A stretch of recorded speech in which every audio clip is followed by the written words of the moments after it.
O ar dentro do Barcelos em Sampaio Advogados, um escritório de mármore e vidro na Avenida Faria Lima, tinha um leve cheiro de cera de carnaúba e café forte.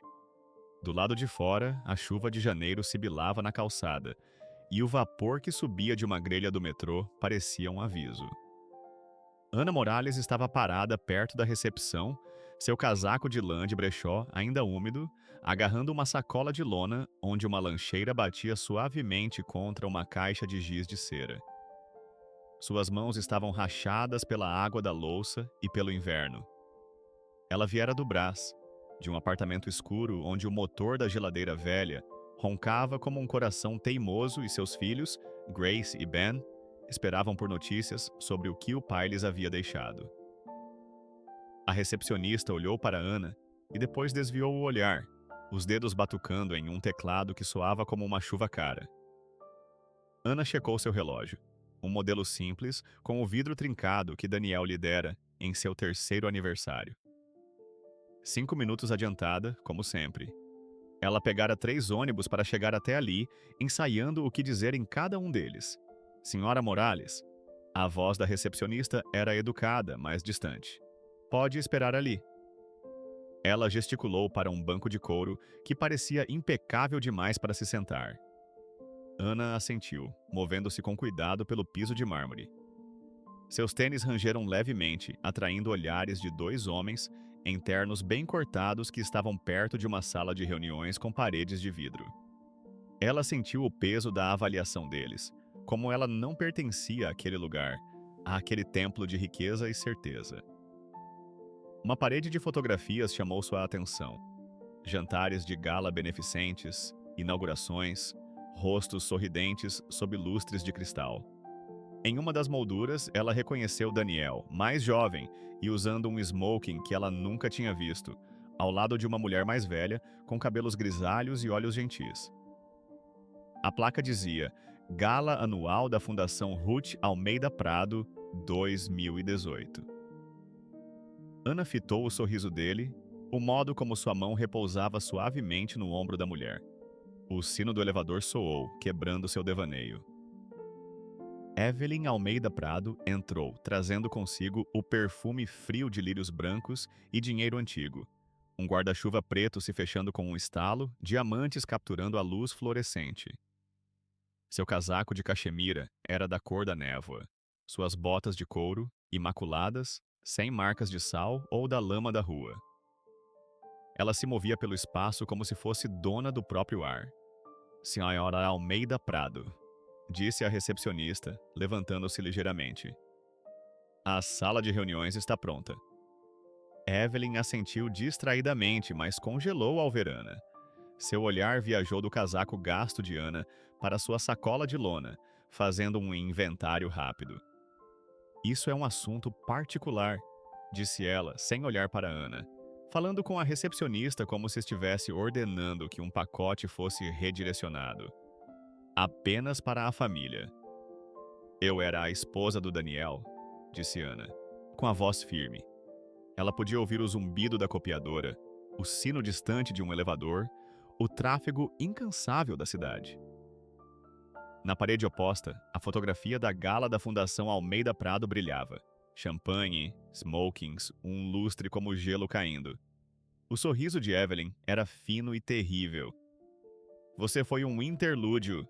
Lamento sua confusão. As palavras flutuaram, cirúrgicas e sem vida. A garganta de Ana se apertou. Daniel e eu fomos casados por 11 anos. Temos 2 filhos. Uma situação lamentável, disse Evelyn, checando seu relógio de diamantes. Mas as disposições do testamento são bem claras. A recepcionista empurrou uma caixa de lenços para a frente como se pudesse substituir a compaixão.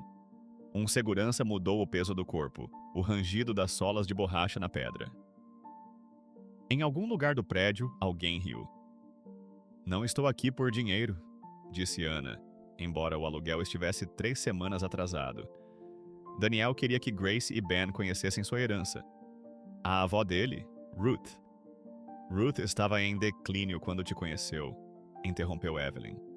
O julgamento dela estava comprometido. O tribunal reconhecerá isso. Ana sentiu o calor subir em seu rosto, seguido pelo frio que vem após a humilhação. Ela ergueu a sacola, assentindo para ninguém. Vou esperar pelo advogado. Não será necessário. Um jovem de terno cinza chumbo se aproximou, com uma prancheta na mão. Senhora Morales, sou Caio Barcelos, advogado júnior. Posso explicar a situação rapidamente. Ele gesticulou para uma pequena sala lateral com paredes de vidro. Lá dentro, Ana podia ver um envelope branco sobre uma mesa vazia. Que situação? Sua voz soou distante para seus próprios ouvidos. A família Almeida Prado está exercendo seu direito de excluir parentes não consanguíneos dos procedimentos do inventário, disse ele, não de forma rude. Você encontrará um pequeno acordo aí dentro, pelo inconveniente. Ele olhou para Evelyn, que já havia se virado, com o telefone na mão. Ana olhou para o envelope, para as costas rígidas de Evelyn, para o rosto impassível do segurança. A chuva riscava as janelas, borrando a cidade lá fora. Ela pensou no projeto de ciências de Grace esperando na mesa da cozinha, no dente mole de Ben que balançava quando ele lhe sorria. Daniel amava seus filhos, disse ela baixinho, e eles têm o nome dele. Caio se mexeu desconfortavelmente.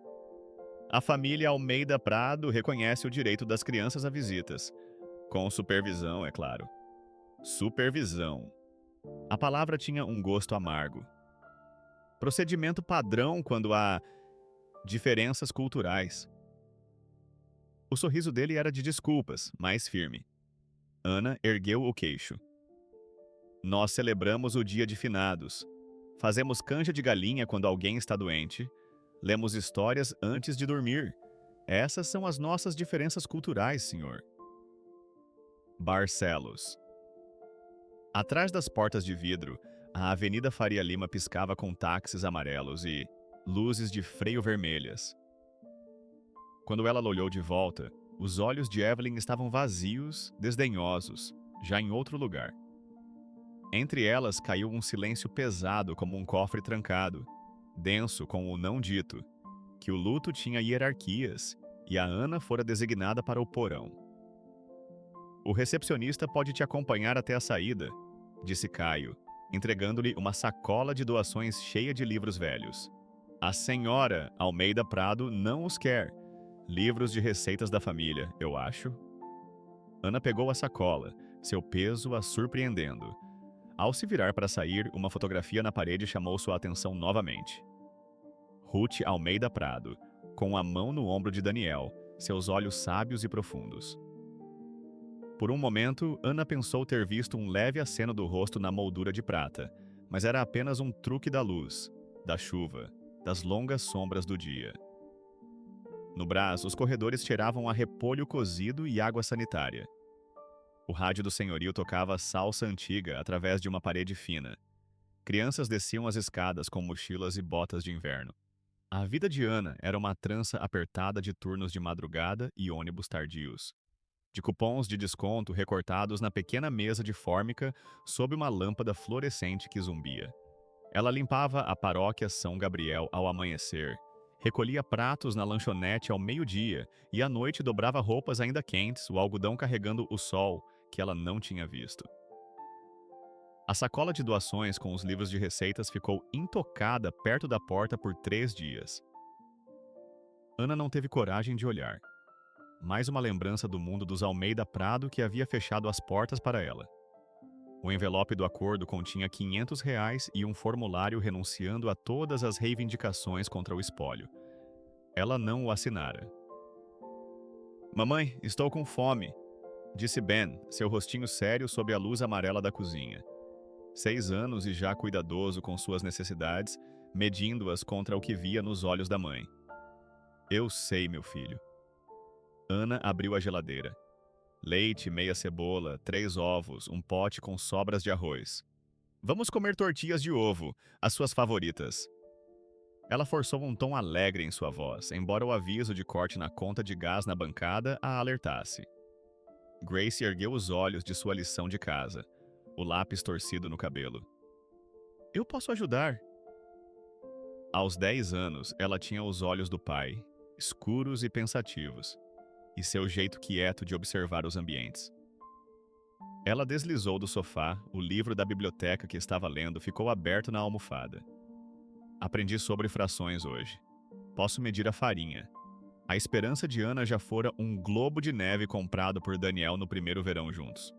Dentro dele, um pequeno calçadão com uma roda gigante girava quando você o sacudia, um brilho minúsculo como fogos de artifício.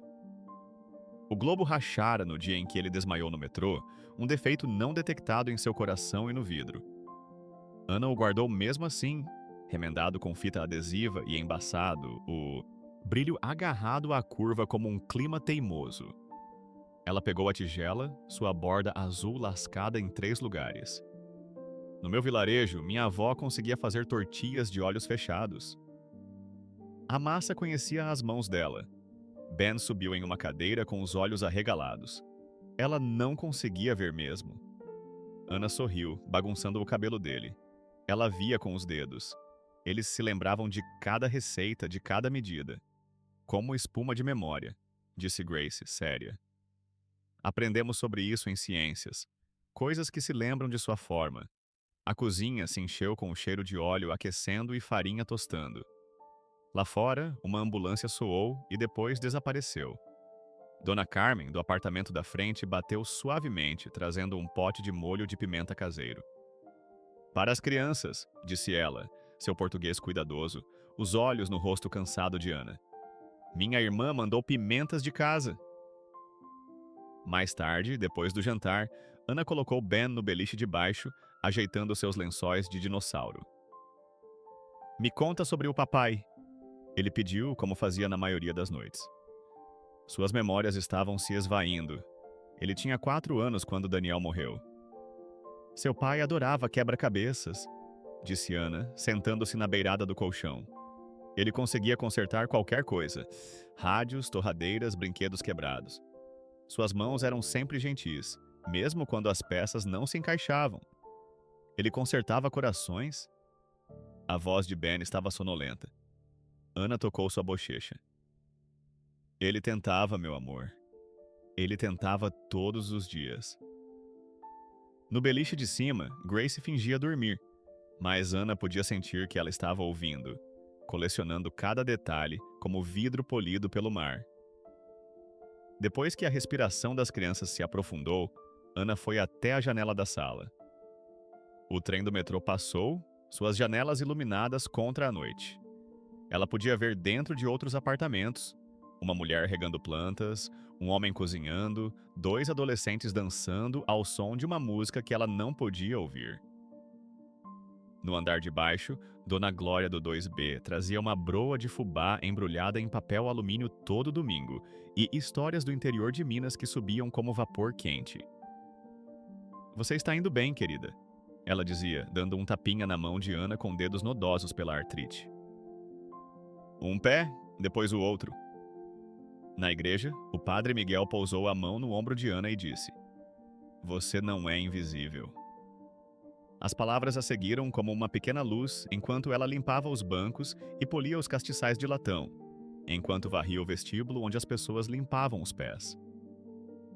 Em noites em que as sirenes da cidade cortavam a escuridão, Ana erguia o globo de neve rachado contra a luz da lâmpada e sussurrava o nome de Daniel. O brilho nunca caía de maneira uniforme. Ainda assim, ela acreditava que a luz encontraria um caminho. A lanchonete onde ela trabalhava cheirava a gordura e café, a xarope e guarda-chuvas molhados. Ana se movia entre as mesas, memorizando pedidos, limpando pratos, sorrindo para os clientes habituais. Seu Antunes, que deixava o troco exato e lia o jornal por exatamente 27 minutos. As estudantes de enfermagem que compartilhavam livros e batatas fritas. Os trabalhadores do turno da noite com olheiras escuras que bebiam café como remédio.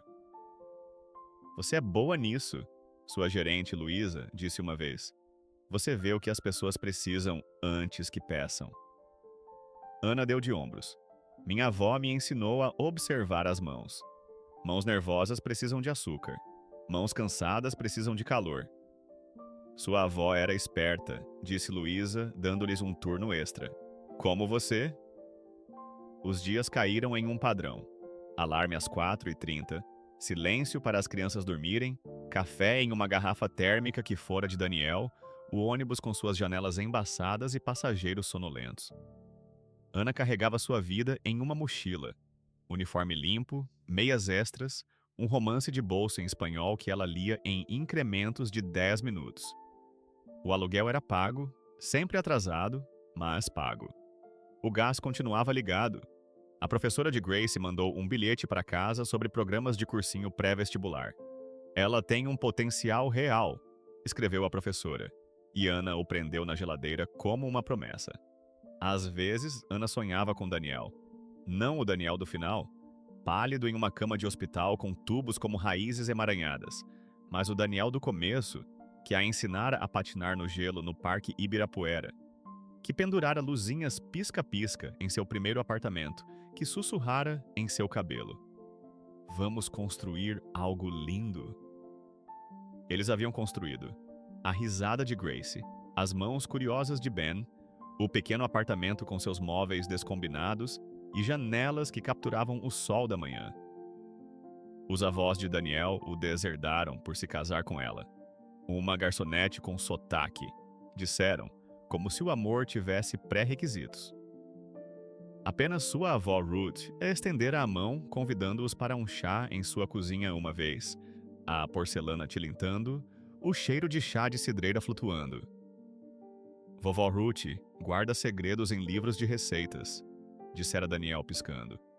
Ela diz que o papel se lembra do que as pessoas esquecem. A lembrança parou Ana enquanto ela passava pela sacola de doações ainda ao lado da porta. Ela se ajoelhou lentamente, pegou um livro de receitas com uma capa de tecido desbotada, Tesouros da Culinária Caseira, 1952. Suas páginas estavam amareladas, as margens preenchidas com uma caligrafia caprichada. A caligrafia de Ruth. Algo escondido esperava, respirando quieto como um rato. A humilhação voltou em trajes mais feios. Veio como um aviso de demissão debaixo de uma caneca lascada na lanchonete. Vamos fechar mais cedo por tempo indeterminado, disse a gerente com olhos gentis, mas bolsos vazios. A pandemia esvaziara as mesas, silenciara o tilintar dos talheres, transformara o letreiro de neon aberto em um fantasma. Ana dobrou seu avental pela última vez e enfiou o pequeno bolo de gorjetas no sapato. Você vai dar um jeito, disse Luísa, abraçando-a com braços que cheiravam a desinfetante e panquecas de banana. Você sempre dá. Obrigada, sussurrou Ana, mas sua mente já estava calculando. Aluguel, luz, comida, o remédio para a asma de Grace. Os números não fechavam.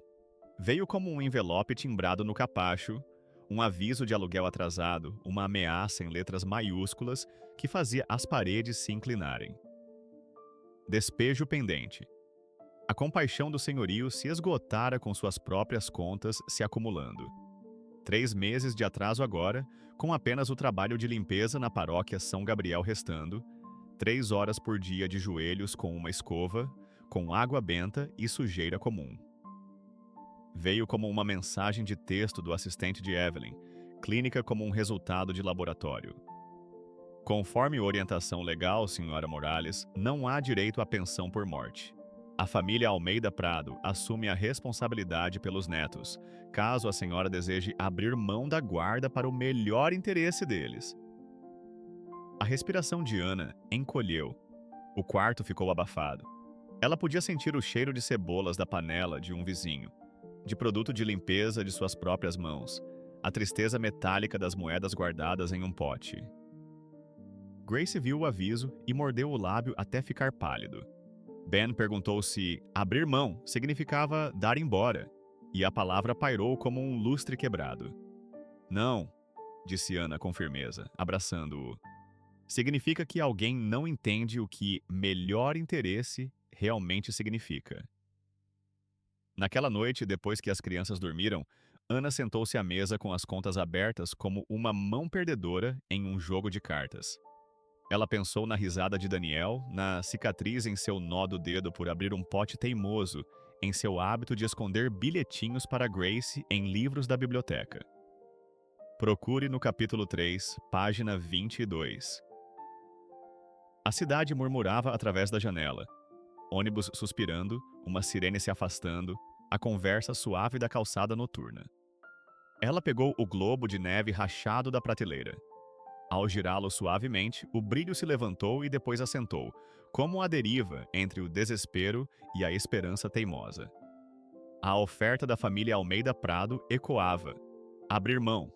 Uma palavra como uma porta se fechando. Ela imaginou Grace e Ben em roupas engomadas, em quartos com tetos altos e vozes baixas, aprendendo a esquecê-la, a esquecer as mãos do pai e sua voz lendo histórias para dormir, aprendendo a ter vergonha de onde vieram. Os livros de receitas da sacola de doações agora estavam empilhados na bancada, suas lombadas voltadas para ela como uma pergunta. Ana pegou o de cima, sua capa da cor de violetas desbotadas.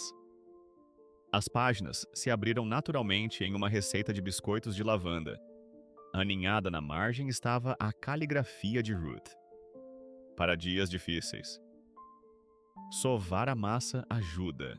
Ana passou o dedo sobre a escrita, floreada. Ruth tinha sido gentil durante aquela única visita, servindo chá em xícaras de porcelana tão finas que a luz as atravessava, perguntando sobre o vilarejo de Ana, realmente ouvindo suas respostas. Quando foram embora, Ruth colocara uma pequena colher de prata na mão de Ana. Para o bebê, dissera ela, referindo-se a Grace, ainda crescendo sob o coração de Ana. Ela virou as páginas lentamente. Entre uma receita de torta de limão e uma de soufflé de chocolate, um bilhete dobrado. Daniel, verifique as pérolas da mamãe para a formatura da Elizabeth, seguras na caixa azul. A caligrafia de Ruth novamente, mas mais fraca, menos certa. As páginas sussurravam contra os dedos de Ana, compartilhando segredos através dos anos. Perto do final do livro, uma seção sobre conservas e geleias. Ana quase não viu. Um envelope lilás enfiado entre as instruções para a geleia de rosa mosqueta e de maçã silvestre. Estava selado com cera, prensado com um A, amarrado com um fio da cor de violetas antigas. Cheirava vagamente a algo elegante e desaparecido, como memórias de grandes salões. As mãos de Ana tremeram ao pegá-lo. O envelope parecia substancial, importante. Seu nome estava escrito na frente, na mesma caligrafia cuidadosa que anotara receitas e lembrara colares de pérolas. Ana Morales. Não Senhora Daniel Almeida Prado, não a empregada, mas seu próprio nome, reconhecido e registrado. Antes que pudesse abri-lo, Grace apareceu na porta, amassada de sono, os olhos do pai preocupados em seu rosto jovem. Mãe, o que é isso? Ana ergueu os olhos. Não tenho certeza. Estava em um dos livros de receitas, da avó do Daniel. Grace se aproximou, arrastando um cobertor como o manto de uma pequena rainha. Aquela que nos convidou para o chá? Com o bule de prata? Sim. Ana alisou o cabelo de Grace, colocando-o atrás de uma orelha. Ela já se foi, mas eu acho que ela nos deixou algo. Grace se encostou no lado de Ana, quente e sólida. É dinheiro? Para o aluguel? A praticidade inocente da pergunta fez a garganta de Ana se apertar. Não sei, minha filha. Vamos descobrir de manhã, quando o Ben puder ver também. Ok. Grace bocejou. Posso tomar água primeiro? Ana se levantou, encheu um copo da torneira, observou Grace beber na penumbra da cozinha. Lá fora começara a chover. Uma chuva de abril suave e persistente que formava gotas na janela como lágrimas ou esperança. Depois de colocar Grace de volta na cama, Ana voltou ao envelope. Ela não o abriu. Ainda não. Em vez disso, levou-o até a janela. Segurou-o contra o brilho do poste de luz. Dentro, algo substancial esperava. Papéis, dobrados, de aparência oficial. O impulso de rasgá-lo lutava com uma estranha cautela. Uma sensação de que, uma vez aberto, tudo mudaria, e não haveria como voltar para a vida que eles haviam construído, por mais frágil que fosse. Ela pensou nos Almeida Prado, na rejeição fria de Evelyn, nos olhos vigilantes do segurança. Em Daniel, preso entre mundos, que escolhera o amor em vez do legado até que seu coração os traísse. Em Ruth, que servira chá em xícaras finas como papel e fizera perguntas de verdade. Em seu quarto, Ana colocou o envelope na mesinha de cabeceira, ao lado do relógio de Daniel, que parara às 3h42 do dia em que ele morreu, ao lado da colher de prata que Ruth dera para Grace, ao lado da autorização para o passeio escolar de Ben, que ela não podia pagar. O envelope brilhava suavemente na escuridão, como uma chama piloto. A manhã chegou cedo demais. O alarme insistente, o apartamento frio com o silêncio noturno do aquecedor. Ana se vestiu para seu trabalho de limpeza na paróquia São Gabriel. Deixou o café da manhã pronto para as crianças que acordariam sob a supervisão de Dona Glória. O envelope foi para o bolso do casaco, um segredo contra seu quadril, enquanto ela caminhava para a igreja na luz cinzenta da aurora. A paróquia São Gabriel estava quieta àquela hora. Apenas o padre Miguel se preparando para a missa da manhã, o cheiro de incenso e cera de madeira, a luz colorida dos vitrais criando padrões no tapete gasto. Ana limpou os bancos, espanou os inários, pensando na caligrafia elegante de Ruth e no selo de cera com seu A, como uma promessa ou um aviso. Na hora do almoço, sentada nos degraus da igreja com uma xícara de café e um sanduíche de casa, Ana finalmente pegou o envelope. O selo de cera se partiu com um estalo suave. Dentro, em papel creme grosso, uma carta com uma caligrafia precisa. Para a mulher que mantém os filhos de Daniel aquecidos. A tinta havia borrado um pouco nas voltas, como se alguém tivesse segurado a caneta com tristeza. Estava assinado Ruth Eleanor Almeida Prado e datado de 2 meses antes de sua morte. Anexado por um clipe de papel dourado estava um códice autenticado em cartório. Nomes, números de matrículas de imóveis, a espinha dorsal frágil da lei impressa em sentenças. Ruth escrevera sobre um dia no porão da igreja de São Gabriel, quando uma jovem de olhos cansados colocou um gorro de lã em um menino que não era seu, e depois cedeu seu lugar na fila para que um velho pudesse se sentar. Ruth vira uma bondade que não pedia testemunhas. Vivia em meio a lustres e criados silenciosos. Ela escreveu: mas nunca vi nada tão luminoso quanto aquela pequena e não registrada misericórdia. Ana se lembrou daquele dia. A fila do sopão, o homem idoso com sua bengala, o menino tremendo. Ela não sabia que alguém estava observando, não fizera aquilo por nenhuma razão, exceto que as mãos do homem tremiam e as orelhas do menino estavam vermelhas de frio. O codicilo nomeava Ana como beneficiária e administradora do solar da Enseada, a propriedade histórica da família com vista para o Atlântico Cinzento, perto de Angra dos Reis, com instruções para abrir suas portas para crianças que vêm do inverno. O valor estimado, escrito pela mão de um advogado, 596 milhões de reais. O número parecia irreal, como um horizonte em um sonho. Mas o lilás, o selo, a firmeza seca do papel, tudo parecia uma mão se estendendo através do tempo. A esperança voltou, não como fogos de artifício, mas como um fósforo firme. A luz da manhã entrava fina e azul pela janela da cozinha. Lá fora, o mundo estava acordando. Buzinas de carros distantes, o ronco de caminhões de lixo, pombos arrulhando no parapeito. Ana mal dormira, a carta de Ruth guardada sob o travesseiro como um talismã. A cafeteira borbulhava e sibilava, enchendo o pequeno apartamento com um aroma rico e promissor. Grace apareceu primeiro, cabelo selvagem, a camiseta velha de Daniel caindo até seus joelhos. "É sábado?" ela perguntou, esfregando o sono dos olhos. "Sim", disse Ana, despejando o cereal em 3 tigelas descombinadas. "Sem aula." Ben apareceu minutos depois, agarrando um dinossauro de pelúcia sem um olho. Seu pijama do Batman estava curto nos tornozelos. Ele estava crescendo, sempre crescendo. Ana beijou o topo de sua cabeça, inalando o cheiro doce de sabonete dele. "Eu tive um sonho", anunciou ele, subindo em uma cadeira. Sobre uma casa grande com muitas janelas. E tinha uma praia. As mãos de Ana pararam. Que tipo de praia? Uma cinzenta, disse ele, despejando leite com cuidado, com pedras que faziam barulho quando a água as tocava. Clic-clac. Ela trocou um olhar com Grace, que deu de ombros. Ana ainda não lhes contara sobre a carta, sobre o solar da enseada com vista para o Atlântico. A cozinha cheirava a café e a doçura suave da broa de Dona Glória de ontem. Ah, uma sirene soou ao longe. Depois desapareceu. Preciso mostrar uma coisa para vocês, disse Ana, pegando a carta de Ruth em seu quarto. O envelope fora selado novamente com um pedaço de fita. O selo de cera agora quebrado, mas preservado. Ela se sentou à mesa entre os filhos. Vocês se lembram da avó do Daniel? A que te deu a colher de prata, Grace? Grace assentiu, os olhos curiosos. Ela tinha mãos macias e me deixou tocar em todas as xícaras. Ela nos deixou algo, disse Ana simplesmente, em um daqueles livros de receitas do escritório de advocacia. Ben ergueu os olhos. Tipo um tesouro?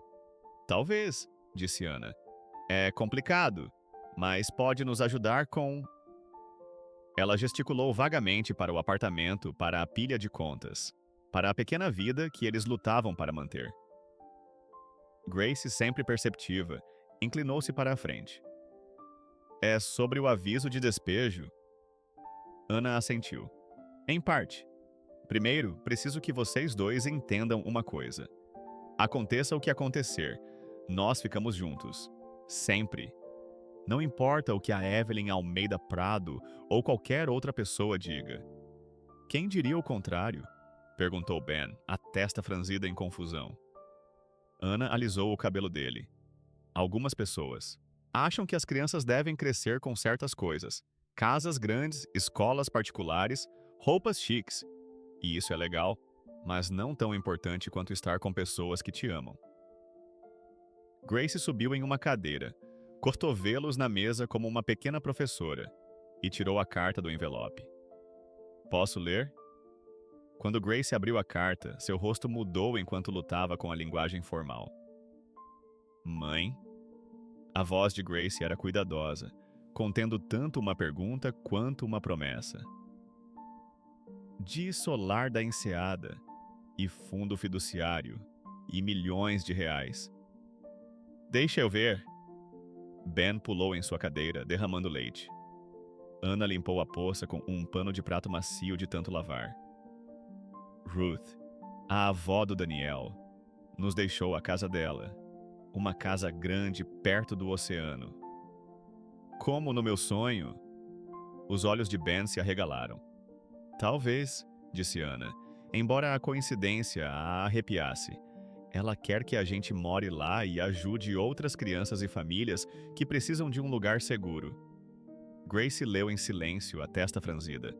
Aos 10 anos, ela já era uma leitora atenta, colecionando fatos como conchas. Diz que agora somos ricos.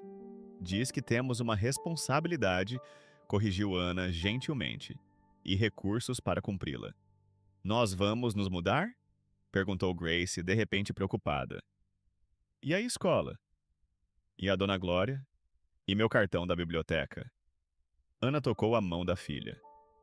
Não precisamos decidir tudo hoje. Primeiro precisamos falar com um advogado. A ironia não lhe passou despercebida. Voltar àquele corredor de mármore, desta vez com a carta de Ruth como uma chave.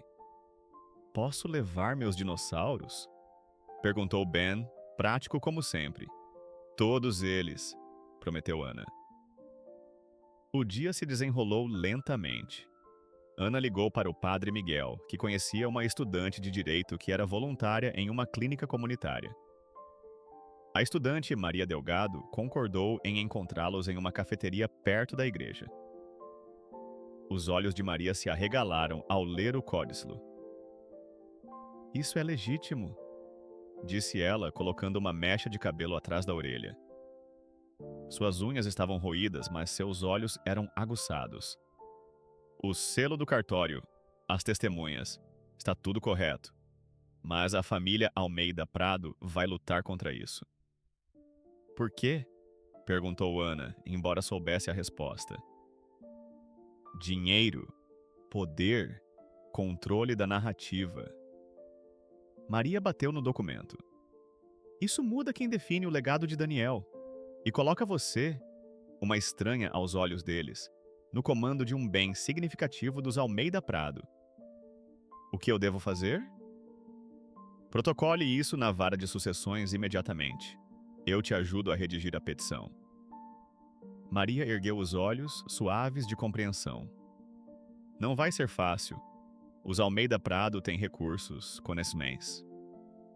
Eu também tenho, disse Ana, pensando na broa de Dona Glória, na fé tranquila do Padre Miguel, na leitura determinada de Grace, no exército de dinossauros de Ben.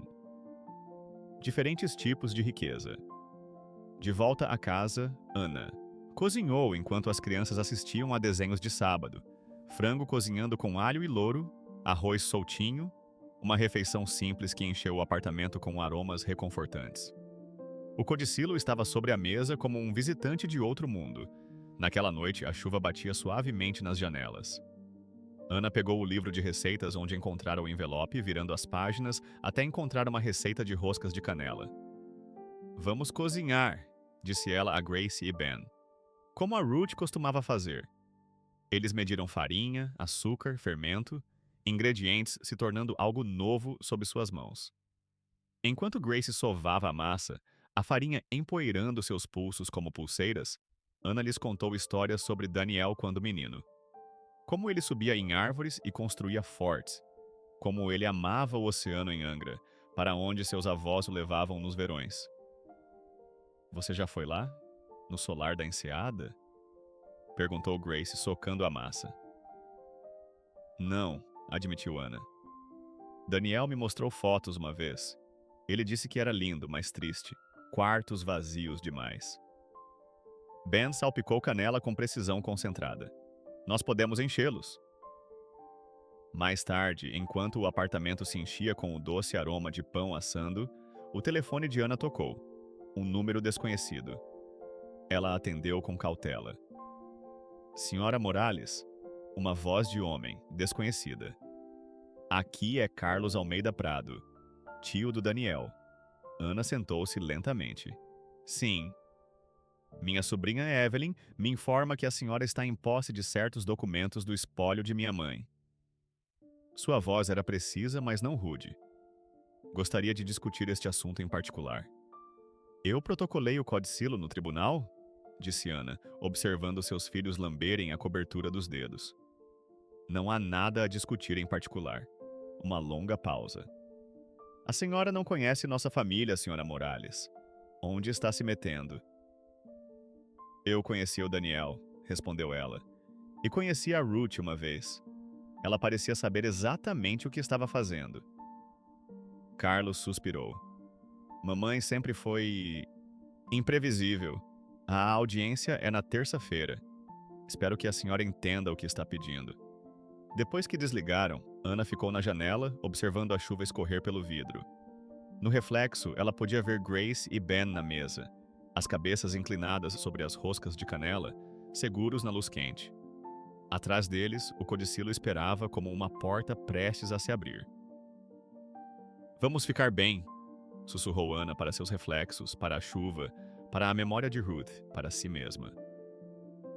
O apartamento cheirava a canela e fermento, a possibilidade crescendo. A vara de família e sucessões cheirava a madeira encerada e papel velho. O gelo traçava as janelas. A sala zumbia com vozes baixas, o farfalhar de casacos, uma tosse educadamente engolida.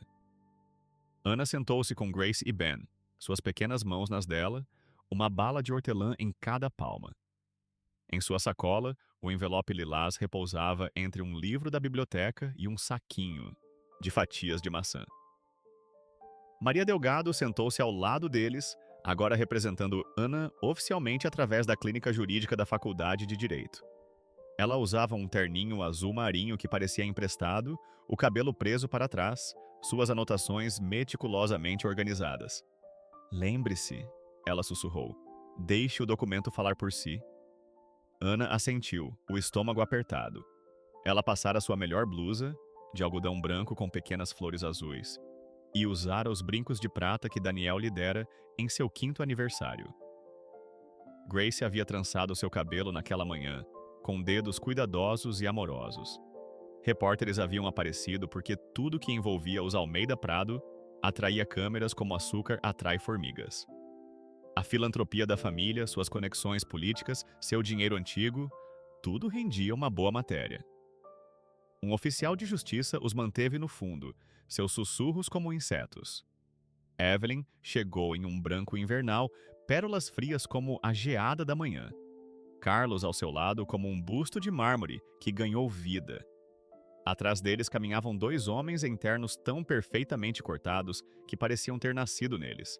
Barcelos, o sócio sênior, que Ana nunca conhecera no escritório, e alguém que Grace sussurrou ser o diretor da Fundação Almeida Prado. Eles se moviam como um único organismo, acomodando-se na primeira fila, oposta ao banco de Ana. O olhar de Evelyn deslizou sobre Ana, sobre Grace e Ben, pousando em algum lugar além deles. Carlos, no entanto, assentiu levemente. O gesto não foi amigável, exatamente, mas reconheceu a existência deles, mais do que Evelyn concedera. O escrivão chamou a sala à ordem. Quando a juíza assumiu seu assento, o murmúrio se assentou como poeira.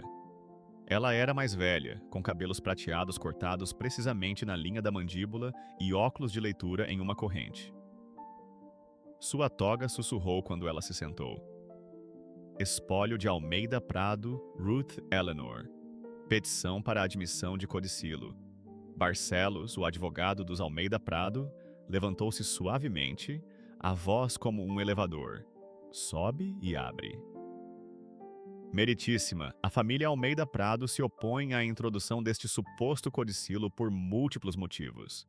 Primeiro, o documento não foi encontrado entre os papéis legais da senhora. Almeida Prado, mas supostamente descoberto em um livro de receitas. Um livro de receitas que a senhora Almeida Prado possuía e anotava, interrompeu Maria, levantando-se. Com sua caligrafia por toda parte, estabelecendo a proveniência. A juíza espiou por cima dos óculos. Doutora. Delgado, a senhora terá sua vez. Desculpe, meritíssima. Barcelos continuou, explicando como Ruth estava em declínio em seus últimos anos, como o planejamento do espólio havia sido meticuloso, como este codicilo surpresa contradiria suas intenções estabelecidas. Ele leu o testamento original. Era um mapa com todas as estradas levando para longe de Ana. Enquanto ele falava, Ana observava o rosto da juíza, impassível, profissional, mas com olhos que não perdiam nada. Ela olhou para seus filhos. Grace estava sentada ereta, ouvindo atentamente. Ben pegara um pequeno caderno e estava desenhando o que parecia ser o tribunal, com figuras de palito rotuladas com letras cuidadosas. Quando Barcelos terminou, a sala exalou coletivamente.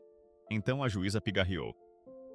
Temos, adicionalmente, uma petição para admitir um codicilo, aparentemente autenticado, contemporâneo e descoberto nos pertences pessoais da falecida. A palavra codicilo se desenrolou na sala como uma fita no ar. Doutora. Delgado? Maria se levantou, ajeitando papéis que não precisavam ser ajeitados. Meritíssima, Ruth Almeida Prado deixou este codicilo com instruções específicas. O documento fala de suas intenções claras e está devidamente executado com testemunhas e autenticação. A mandíbula de Barcelos se contraiu. A mão enluvada de Evelyn apertou sua bolsa. Meritíssima, a autenticidade, ele começou. É apoiada por registros de cartório e declarações de testemunhas, disse a juíza, batendo no selo com uma unha bem feita. A batida ecoou, um pequeno martelo por si só. Senhora Morales, poderia se aproximar? Ana se levantou, os joelhos brevemente moles. Ela podia sentir o cheiro de loção pós-barba de alguém, o odor de lã de inverno, a tinta dos blocos de anotações. Ela entregou o envelope, o selo de cera quebrado, ainda visível, o papel lilás macio de tanto manuseio. E a senhora encontrou isso onde, exatamente? Perguntou a juíza. Em um livro de receitas que pertencia à senhora. Almeida Prado. Foi-me entregue pelo recepcionista do Barcelos e Sampaio depois que me pediram para sair de uma reunião sobre o espólio do Daniel, meu marido. Simplesmente entregue a você? A juíza ergueu uma sobrancelha. Em uma sacola de doações. A senhora Almeida Prado não os queria. A juíza olhou para Evelyn, cujo rosto permaneceu composto, mas cujos dedos se apertaram na alça da bolsa. Entendo. Ela abriu o envelope com cuidado, removendo a carta e o codicilo. A sala ficou em silêncio enquanto ela lia, as páginas virando com um sussurro. Ana podia ouvir o lápis de Ben arranhando o papel, a respiração silenciosa de Grace, o tic-tac do aquecedor no canto. Quando a juíza ergueu os olhos, sua expressão havia se suavizado imperceptivelmente. O codicilo parece estar em ordem. Senhora Almeida Prado... Evelyn, poderia se aproximar? Evelyn levantou-se graciosamente, os saltos estalando no piso de madeira. Ela ficou ao lado de Ana, sem olhá-la, a uma distância cuidadosa de 1 metro. Senhora Almeida Prado, a senhora autorizou o descarte dos itens pessoais de sua avó? O queixo de Evelyn se ergueu. Itens sem valor, sim. Livros de receitas velhos, lençóis de casa. A senhora sabia do hábito de sua avó de guardar anotações em seus livros de receitas? Uma pausa.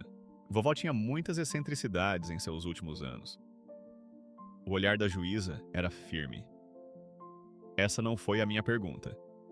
A compostura perfeita de Evelyn vacilou ligeiramente. Sim. Ela guardava notas sobre receitas, assuntos domésticos. Obrigada! A juíza se virou para Carlos. Sênior. Almeida Prado. O senhor diria que sua mãe estava em sã consciência 2 meses antes de falecer? Carlos se levantou, ajeitando a gravata. Minha mãe esteve lúcida até o fim, meritíssima. Opinativa. Teimosa. Sua voz continha um toque de carinho sob a formalidade. A juíza assentiu, depois gesticulou para o taquígrafo. Que conste nos autos que o códice apresentado pela senhora. Morales é datado de 8 semanas antes do falecimento da senhora Almeida Prado. Está devidamente autenticado e leva as assinaturas das testemunhas Margaret Kincaid e Thomas Weston, ambos funcionários de longa data da família Almeida Prado. Ela fez uma pausa, olhando novamente para o documento. A linguagem é clara e consistente com o estilo de escrita conhecido da senhora. Almeida Prado e documentos legais anteriores. A intenção é inequívoca. Barcelos deu um passo à frente. Meritíssima, independentemente da autenticidade, os termos deste codicilo são extraordinários e contrários aos planos de sucessão há muito estabelecidos pela família Almeida Prado. Os termos, disse a juíza em voz baixa, refletem uma mulher fazendo uma escolha ponderada sobre seu legado. A senhora Almeida Prado tinha o direito de mudar de ideia, doutor. Barcelos. Ela ergueu os olhos para a sala lotada. O tribunal fará um recesso de 15 minutos enquanto analiso a documentação completa. Enquanto as pessoas se moviam e sussurravam, Ana voltou para seus filhos. Ben mostrou seu desenho, figuras de palito em mesas, a juíza no alto de seu assento, uma pequena figura rotulada "Eu", segurando o que parecia ser um envelope com um coração. A juíza é legal? Ele sussurrou. Ela é justa, disse Ana. Isso é mais importante do que ser legal. Maria se inclinou. Isso está indo bem. A juíza está levando o codicilo a sério. Do outro lado do corredor, Evelyn estava em uma conversa intensa com os advogados, de costas rígidas, a voz baixa demais para ser ouvida. Carlos estava um pouco afastado, olhando para o celular, e então, inesperadamente, para Ana e as crianças. Sua expressão era complicada, Não hostil, mas pensativa, avaliadora. Quando o tribunal se reuniu novamente, a energia havia mudado. A decisão da juíza parecia pairar no ar antes mesmo que ela a proferisse. Ela leu de suas anotações, a voz clara e medida. Tendo revisado a documentação, as declarações das testemunhas e a confirmação do cartório, este tribunal considera o codicilo de Ruth Eleanor Almeida Prado válido e vinculante. Uma inspiração coletiva percorreu a sala. Ana sentiu a mão de Grace apertar a sua. O solar da enseada e seus ativos são legados a Ana Morales, em regime de fideicomisso para o benefício dos filhos de Daniel Morales e crianças em situação semelhante sob os termos descritos. O tribunal supervisionará a criação do fundo fiduciário Enseada, com a senhora Morales como administradora principal. Os obturadores das câmeras clicaram. Alguém sussurrou. Caramba! Um repórter saiu da sala já discando. O tribunal observa ainda que as intenções da senhora Almeida Prado foram claramente declaradas. Abrir o solar da enseada para crianças que vêm do inverno. A natureza poética desta frase não diminui seu peso legal. Evelyn se levantou, o rosto corado. Isso é um ultraje? Disse ela, mas até sua fúria soou ensaiada. Senhora Almeida Prado, a senhora se dirigirá ao tribunal adequadamente ou não se dirigirá de forma alguma, disse a juíza bruscamente. Meritíssima, emendou Evelyn. O patrimônio de minha avó está em nossa família há gerações. Entregá-lo a alguém que mal a conhecia, com base em um bilhete encontrado em um livro de receitas. Um codicilo legalmente executado, corrigiu a juíza. Ana se levantou lentamente, Grace e Ben se erguendo com ela como sombras. Meritíssima, posso falar? A juíza assentiu. Brevemente. Ana se virou para Evelyn. Não com triunfo, mas com a dignidade firme de quem carregou água morro acima por muito tempo. Sua avó me viu, disse ela em voz baixa. Foi só isso. Ela fez uma pausa e acrescentou. O solar da enseada honrará a memória dela. E a do Daniel? A sala exalou. As câmeras clicaram como chuva distante. Murmúrios se transformaram em aplausos, não altos, mas sinceros, o som de estranhos aliviados porque uma história havia se lembrado de seu coração. Lá fora, a neve começara a cair, cristais delicados e perfeitos se dissolvendo nos degraus do tribunal. Repórteres gritavam perguntas, luzes de câmeras piscavam. Maria abria caminho, seu blazer emprestado esvoaçando como asas. Sem comentários no momento. Ana abraçou seus filhos enquanto navegavam para a rua, onde um táxi esperava. Ao entrarem no interior quente, Ben pressionou o rosto contra a janela, observando a neve. Vamos para a casa de praia agora.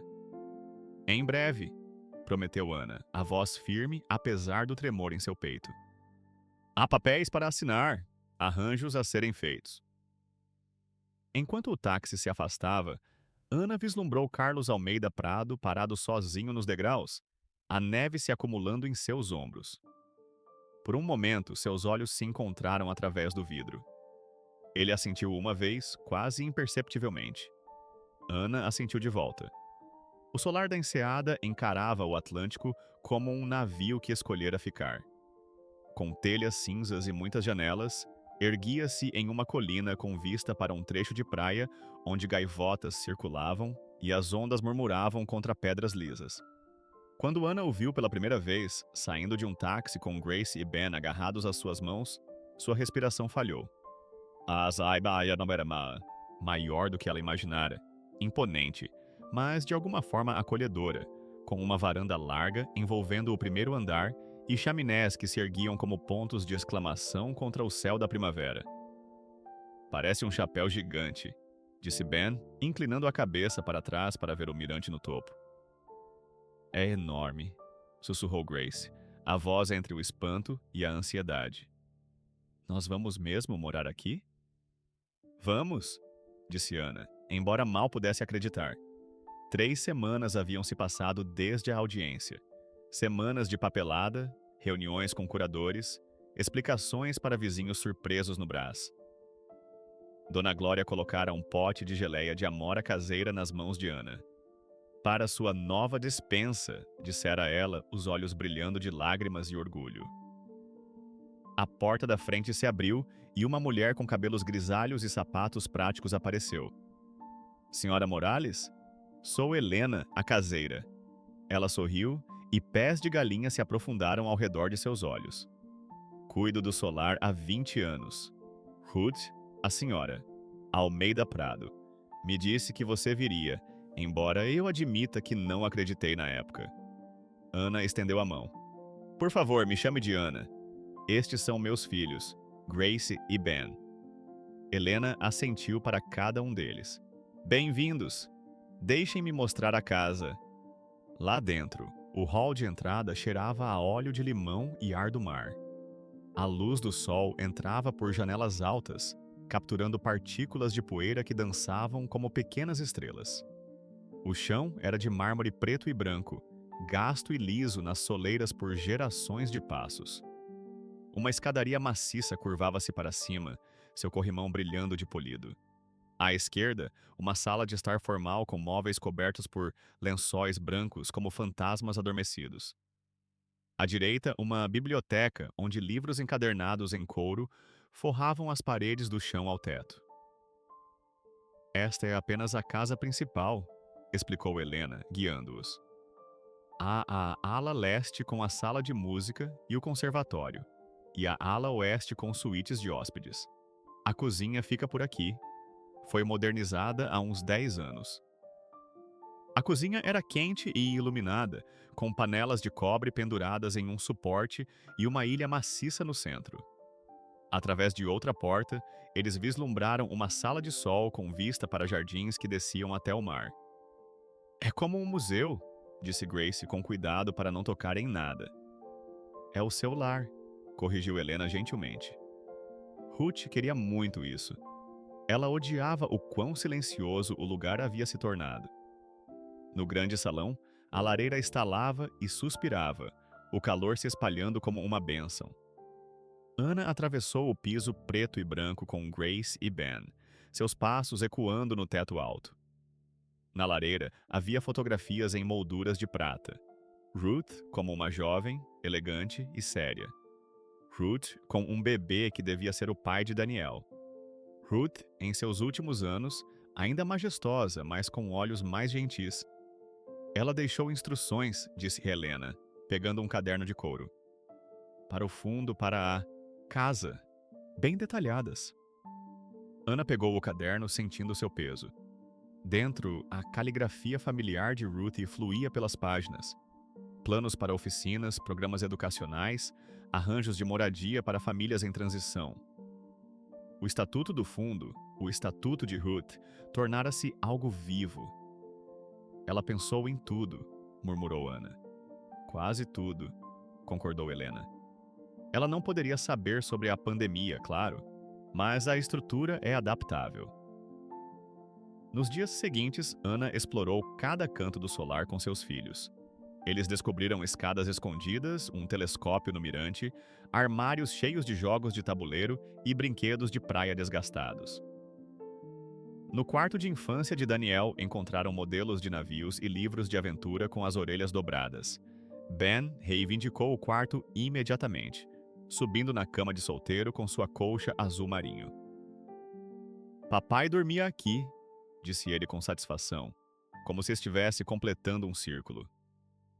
Grace escolheu um quarto com vista para o jardim, com um assento na janela perfeito para ler. Posso pintá-lo de amarelo? Ela perguntou hesitante. Da cor que você quiser, prometeu Ana. O próprio quarto de Ana fora o de Ruth. Helena insistira. Ela o deixou pronto para você. O quarto era mais simples do que Ana esperava, com uma cama de dossel, aquarelas da costa e uma escrivaninha posicionada para pegar a luz da manhã.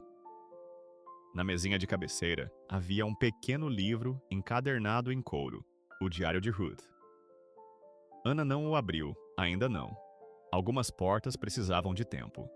O trabalho começou quase imediatamente. O Estatuto do Fundo exigia que o solar abrisse suas portas para crianças que vêm do inverno. A frase poética de Ruth para famílias que precisavam de calor, literal e figurativamente. Uma ala foi preparada para mães solteiras se reerguendo após tempestades. Oficinas na antiga sala de bilhar, um berçário ensolarado onde retratos a óleo antes franziam a testa. Assistentes sociais foram contratados, programas desenvolvidos. A sala de jantar formal tornou-se uma sala de aula. O salão de festas, um espaço para reuniões comunitárias. É transformação, não caridade, explicou Ana ao conselho que montara. Educadores, defensores dos direitos da criança, membros da comunidade local. Ruth foi clara sobre isso. Trabalhadores desempacotavam caixas, colchas doadas por uma igreja, prateleiras de livros infantis, pequenas botas enfileiradas como vírgulas esperando por frases de brincadeira. O cheiro de canela e sabão em pó encheu corredores que só conheciam cera de abelha e silêncio. Nos fins de semana, as crianças empinavam pipas nos gramados aparados, suas risadas espantando as gaivotas. Grace floresceu, entrando na escola local, onde rapidamente fez amigos e impressionou os professores com sua inteligência silenciosa. Ben explorou cada centímetro do terreno, colecionando conchas e pedras interessantes que ele arrumava no parapeito de sua janela. Ana se viu no centro de uma comunidade crescente, aplicando sua vida inteira de observação cuidadosa. Quais mãos precisavam de calor, quais corações precisavam de espaço. Uma tarde no final de maio, enquanto os ipês floriam e o mar passava de cinza a azul, um carro familiar apareceu no final da longa entrada. Carlos Almeida Prado saiu, vestindo roupas casuais que ainda pareciam formais em sua estrutura. Ele ficou por um momento, absorvendo as mudanças. Crianças brincando no gramado, um grupo de mulheres plantando uma horta onde antes cresciam rosas formais, música flutuando das janelas abertas. Ana o encontrou nos degraus da varanda, uma brisa leve levantando seu cabelo. Sênior Almeida Prado. Carlos, por favor. Ele parecia mais velho sem a armadura dos eventos. Espero não estar incomodando. Você é da família, disse Ana simplesmente. Ben tem os olhos de Daniel. E a determinação de sua mãe, eu acho. Carlos assentiu, com as mãos nos bolsos. Eles caminharam até um banco com vista para a água, sentando-se em um silêncio constrangedor até que ele pigarreou. Eu fui covarde, disse ele, os olhos não encontrando os dela. Quando Daniel se casou com você, quando ele foi cortado, eu deveria ter me manifestado. Mamãe se arrependeu amargamente em seus últimos anos. Na biblioteca, em meio ao cheiro doce de poeira de livros antigos, Ana serviu chá. As xícaras tilintaram suavemente em seus pires. Você é bem-vindo aqui, respondeu ela. Não para possuir, para ajudar. Ele assentiu, o alívio como uma ruga se desfazendo. E Evelyn? Ana perguntou com cuidado. Carlos suspirou. Ela está com dificuldades, com a mudança, com a narrativa pública. Ela vai se acostumar? Ou não vai? Ele olhou pela janela para Grace, que ensinava a crianças mais novas uma brincadeira de palmas. Mas os filhos dela podem se beneficiar de conhecer os primos. Mais tarde, no terraço, Grace observava as ondas com Ana. Mãe, disse ela, encostando-se no casaco que cheirava a algodão limpo e ar do mar. A vovó Ruth era solitária? Talvez, disse Ana, mas ela fez a escolha, né, de enxergar os outros. Grace pensou sobre isso, o vento puxando seu cabelo. Temos que manter os quartos chiques? Perguntou Ben, juntando-se a elas, a boca suja de chocolate da cozinha. Vamos manter as janelas abertas, sorriu Ana. É isso que importa. Naquela noite, Ana finalmente abriu o diário de Ruth. As páginas cheiravam a lavanda e tempo. Na última página escrita, com uma caligrafia um pouco trêmula. Lembre-se de que riqueza é o que você percebe, as pessoas que você vê, as mãos que você segura, as histórias que você ouve. O resto é apenas moeda. Enquanto o crepúsculo traçava sua linha suave entre o mar e o céu, os sinos da igreja de uma aldeia distante contavam as horas, e a casa zumbia com vozes que haviam encontrado refúgio. Ana encostou o globo de neve rachado na janela e observou a última luz se assentar como brilho sobre a água. Dentro do globo, a pequena roda gigante capturou o brilho, transformando sonhos em algo tangível. Amor e dignidade são tesouros que ninguém pode roubar, sussurrou ela para o vidro, para a memória de Daniel, para os olhos sábios de Ruth nas fotografias, para o futuro que se desdobrava diante dela. A casa, finalmente bem acordada, rangeu em concordância, um som como risada, como promessa, como lar.